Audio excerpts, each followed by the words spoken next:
तो आज हम बात करने वाले हैं बहुपद की कि बहुपद होता क्या है। पॉलिनोमियल्स ये क्या होते हैं। तो हम कहेंगे बहु का मतलब अधिक और पद का मतलब टर्म। जैसे हम कहें 3y³ प्लस 5y² प्लस आपका 2y−3। तो इसे कहते हैं टर्म। ये पद होता है एक पद, दो पद, तीन पद, चार पद। तो ये कितने पदों वाला बहुपद है? तो हम कहेंगे कि ये चार पदों वाला बहुपद है। चार पदों वाला बहुपद है। तो ये अब हमें ये ध्यान रखना कि हमेशा जो बहुपद को हमें लिखना है वो अवरोही क्रम में लिखना है। कैसे लिखना है? अवरोही क्रम में, डिसेंडिंग ऑर्डर में लिखना है।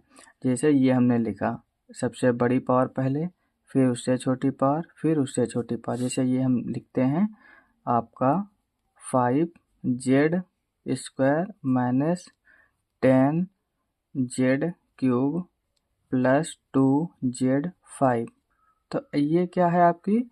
ये हम कहेंगे कि ये क्रम में नहीं है, तो इसे हम लिखेंगे कैसे? अवरोही क्रम में। तो सबसे बड़ी वाली पावर 2z⁵, फिर उससे छोटी पावर 10z³ और फिर प्लस 5z²। तो हम इसे कहते हैं स्टैंडर्ड फॉर्म। अगर हम बात करें कि पावर घात क्या होती है, तो जो आपके ये इसे हम बोलते हैं चर पद, वेरिएबल। तो इसकी जो पावर होती है उसे हम कहते हैं घात। ये घात है, जेड की घात 5। अगर इस जेड की हम बात करें तो 3, इसकी करें तो 2, ये होती हैं। अब हम बात करते हैं कि बहुपद के प्रकार क्या हो जाते हैं आपके, कि बहुपद के प्रकार, टाइप ऑफ पॉलिनोमियल्स। तो अगर हम बात करें, पहला होता है एक पदी। एक पदी पहला होता है आपका एक पदी, मोनोमियल। तो ये क्या होता है? जिसमें हम कहेंगे केवल एक पद होता है। जैसे इसमें कितने पद थे? एक पद, दो पद, तीन पद, चार पद। तो केवल एक पद, जिसे 2x हमने ले लिया, या हम 10y³ ले लें, तो केवल एक पद हो। जैसे ये पद, या हम कहें 20z⁻3, तो कुछ भी हो, बस एक टर्म होना चाहिए। तो उसे हम कहते हैं एक पदी। ये एक है और पद है, तो एक पद। मोनो है या मियल, तो ये एक पद है।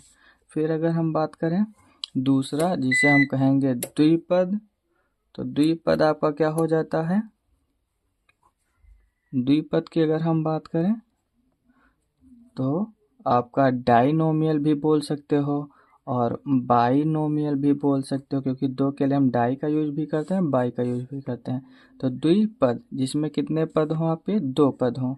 जैसे आपका 5x² प्लस 2, ये एक पद, दो पद। या 9p² हमने मान लिया -2 कर दिया। या आपका y⁵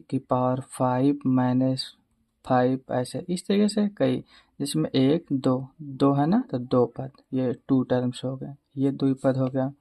अगर हम कहें त्रिपद क्या होता है, अगर हम त्रिपद की बात करें, तो अगर हम ट्राइनोमियल की बात करें कि ट्राइनोमियल क्या होता है, तो हम कहेंगे जैसे 5x² प्लस 3x प्लस 2, या y² माइनस 2x प्लस 5। तो ये कितने त्रिपदी? एक पद, दो पद, तीन पद, एक दो तीन पद। तो ये त्रिपदी हैं, ट्राइनोमियल है, तो इन्हें त्रिपदी कहते हैं। अगर हम बात करें कि शून्य पद क्या होता है, शून्य शून्य अगर हम बहुपद की बात करें, तो शून्य बहुपद हमारा क्या होता है? तो जीरो पॉलिनोमियल। तो आप कहेंगे जिसमें कितने हो पद? जीरो हो। जीरो होने का मतलब क्या है? कोई भी अगर इक्वेशन है उसके आगे आप जीरो लगा दीजिए, तो वो कैसी हो जाती है? जीरो। जैसे 0y प्लस 0y², कुछ भी लिखो, बस जीरो होना चाहिए गुणांक, जिससे कि वो पूरा पद क्या हो जाए? जीरो। तो इसे जीरो पदीय हम कहते हैं।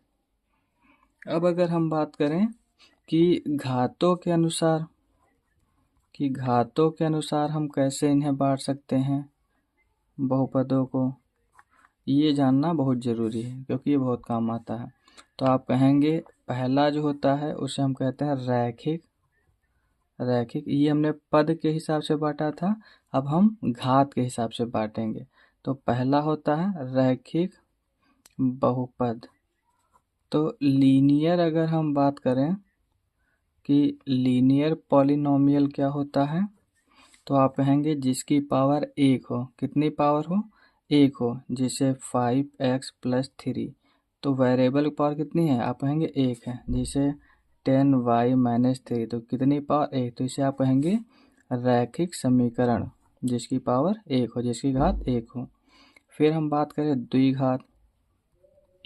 द्विघात बहुपद क्या होगा? तो आप समझ गए होंगे कि घात कितनी हो? दो हो। जैसे 2y² या 5x² -3x+5। ये पद से नहीं मतलब है, पावर देखना है। तो कितनी पावर है? 2। तो हम इसे कहेंगे द्विघातीय है। तो हम इसे कहेंगे आपका द्विघातीय है। तो द्विघातीय, तो आप तीसरा देख लेते हैं। तो त्रिघातीय की अगर हम बात करें, त्रिघात बहुपद। त्रिघात बहुपद क्या होता है? तो क्यूबिक आपका क्या होता है? पॉलिनोमियल। तो इसकी अगर हम बात करें तो इसे क्वाड बोला जाता है, तो क्वाड्रेटिक बोला जाता है इसे क्यूबिक, क्योंकि क्यूब होता है। क्यूब का मतलब तीन घात। जैसे y³ + 2x - 3, इसकी कितनी घात है? 3। तो त्रिघाती होगा।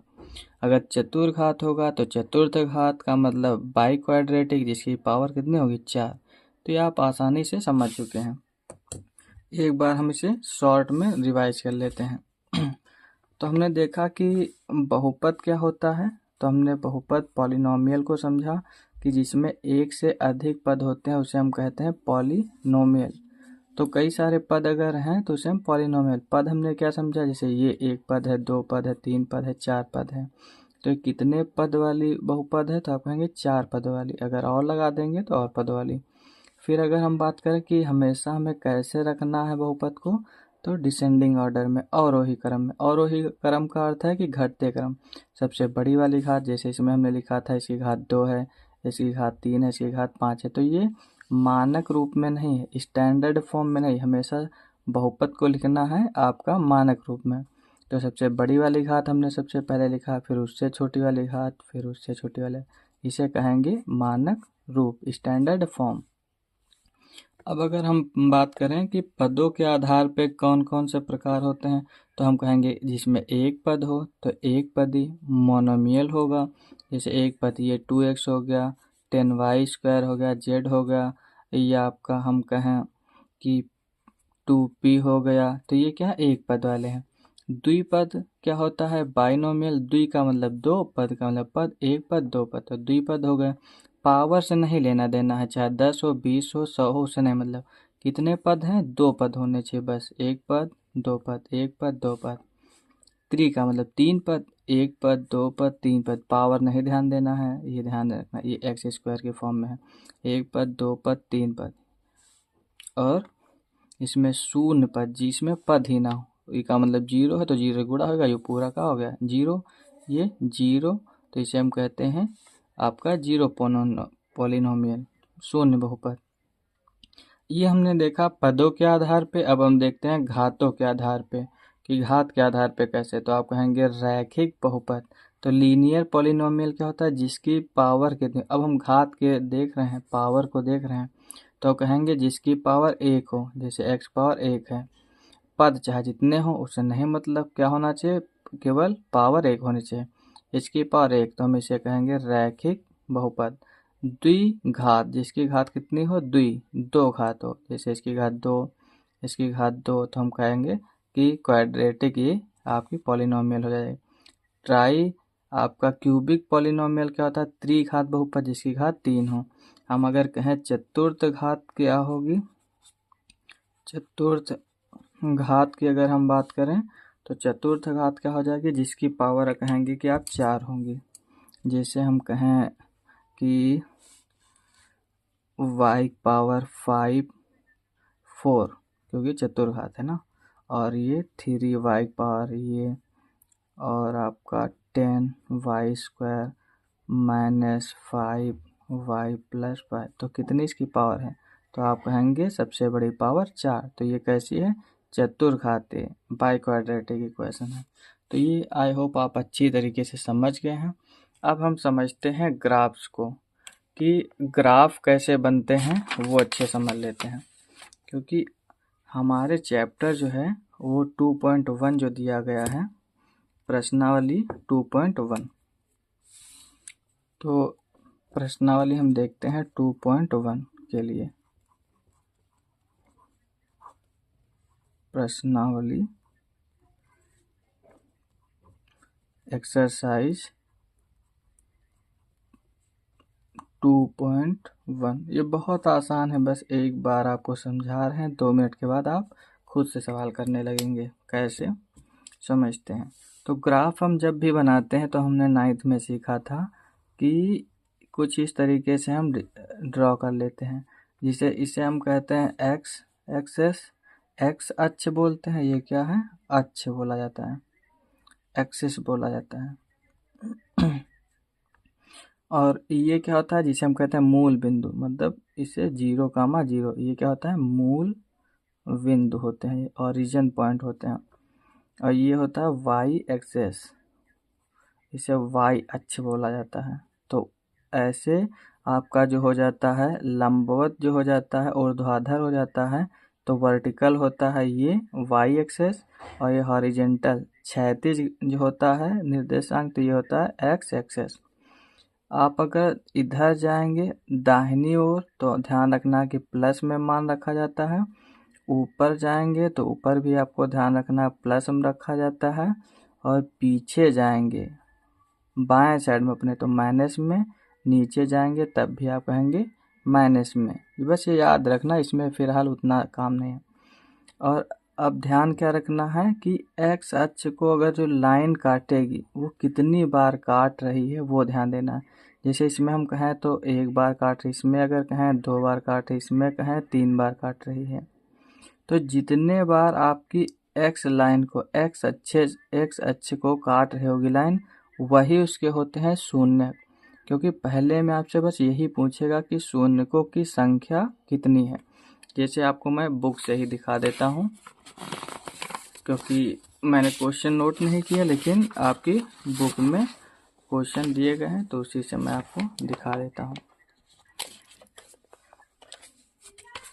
तो अगर हम बात करें, जैसे ये क्वेश्चन देखते हैं, तो यहाँ पे बोला गया है कि किसी बहुपद px के लिए y बराबर px का ग्राफ नीचे आकृति में दिया गया है। प्रत्येक स्थिति में px के शून्यकों की संख्या कितनी होगी? ये जो है इसमें कितने आपका शून्यक होंगे वो पूछा। जैसे इसमें, तो इसमें एक चीज़ आपको एक फिर और बता देते हैं, 2 एग्जाम्पल, जिससे आप समझ जाएंगे और अच्छे से। तो ये जैसे है तो इसे ऐसे मान लेते हैं। तो इस लाइन को कितनी बार काटा है? तो आप कहेंगे 2 बार। तो हम कहेंगे रेखा ने एक्स अक्ष को 2 बिंदुओं पे काटा है, इसलिए शून्यकों की संख्या कितनी होगी? 2। और समझते हैं, ऐसे ऐसे कुछ भी मान लेते हैं। फिर 1 पॉइंट काटा, 2 पॉइंट काटा, 3 पॉइंट काटा, 4 पॉइंट, 5। हम कहेंगे रेखा ने एक्स अक्ष को कितने 5 बिंदुओं पर काटा है, इसलिए आप कहेंगे कि शून्यकों की संख्या 5 होगी। और समझते हैं, अगर हम ऐसे खींच देते हैं तो आप क्या कहेंगे? आप कहेंगे कि इस लाइन को इसने काटा ही नहीं, तो हम कहेंगे कि जब काटा ही नहीं है तो शून्यकों की संख्या 0 होगी। अब मैं समझ चुका हूँ कि ये कैसे सॉल्व करना हो, तो आप अच्छी तरीके से समझ चुके हैं कि कैसे अब ये आंसर देने हैं, क्योंकि बहुत ही इजी है। तो हम अगर बात करें क्वेश्चन नंबर फर्स्ट की, तो क्वेश्चन नंबर फर्स्ट में देखते हैं क्या बोला है। तो ये क्वेश्चन दिया गया है, यही हम बुक के साथ में ही सॉल्व करवा देते हैं आपको। तो इसमें जैसे बोला शून्यकों की संख्या, तो हम कहेंगे इसमें काटा ही नहीं, तो ये पहला है। तो पहले का हम अगर बात करें तो हम कहेंगे कि एक्स अक्ष को रेखा ने नहीं काटा है, इसलिए शून्यकों की संख्या शून्य का मतलब 0 होगी। देखा आपने कितना ही आसान है। जैसे दूसरा इसी तरीके से, तो हम कहेंगे कि शून्यकों की संख्या इसमें कितनी होगी, तो आप कहेंगे इस लाइन को कितने बार काटा है, तो आप कहेंगे एक बार काटा है। तो हम कहेंगे कि एक्स अक्ष को रेखा ने कितने बिंदु पर एक बिंदु पर काटा है, इसलिए शून्यकों की संख्या कितनी होगी, तो शून्यकों की संख्या 1 होगी। तीसरे अगर क्वेश्चन की बात करते हैं, तो तीसरे क्वेश्चन में आप कहेंगे कितनी बार काटा है, तो 1 2 3। तो हम कहेंगे कि अब ये लाइन आप लिख लीजिएगा, तो शून्यकों की संख्या कितनी हो जाएगी, आप कहेंगे 3 हो जाएगी। चौथे में अगर हम बात करें, तो यही लाइनें लिखनी है बार बार, बस क्या करना है, संख्या बदल देना है। तो चौथे में बात करें तो कितनी बार, आप कहेंगे 1 बार 2 बार, तो 2 बार काटा है तो शून्यकों की संख्या 2 हो जाएगी। अगर हम 5 की बात करें तो कितनी बार काटा है, आप कहेंगे 1 बार 2 बार 3 बार 4 बार, तो ये हो गया शून्यकों की संख्या 4। फिर अगर हम 6 नंबर की बात करें तो इसमें कितनी बार काटा है, आप कहेंगे 1 बार 2 बार 3 बार, 3 बार काटा है तो आप 3 लिख दीजिए।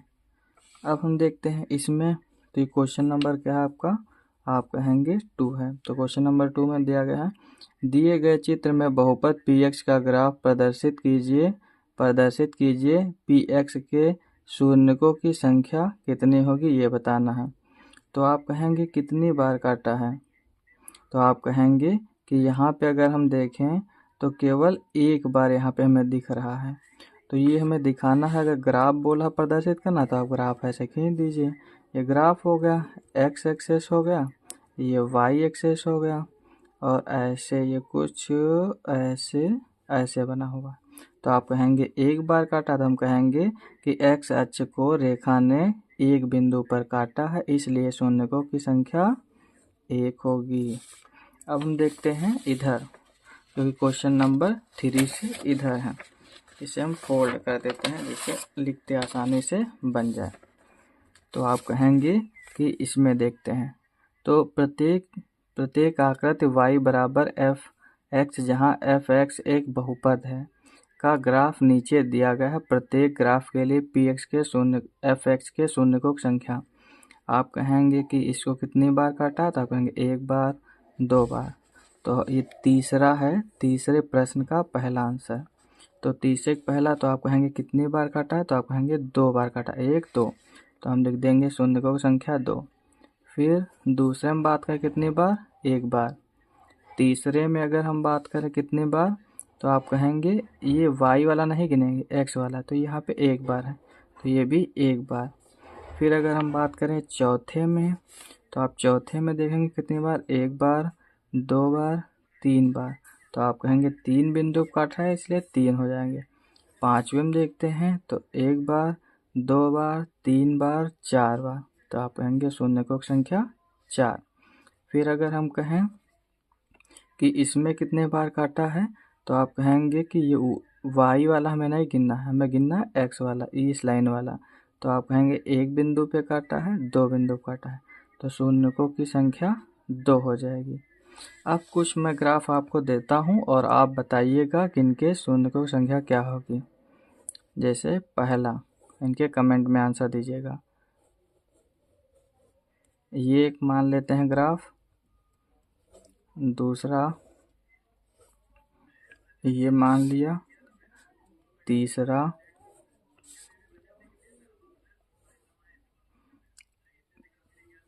ये हो गया, चौथा ग्राफ मान लेते हैं, ये हो गया, पांचवा मान लेते हैं ये, और इसे बढ़ा देते हैं, ये हो गया, ये हो गया। तो इस तरीके से ये आप सॉल्व करके कमेंट में आंसर दीजिएगा। Thank you.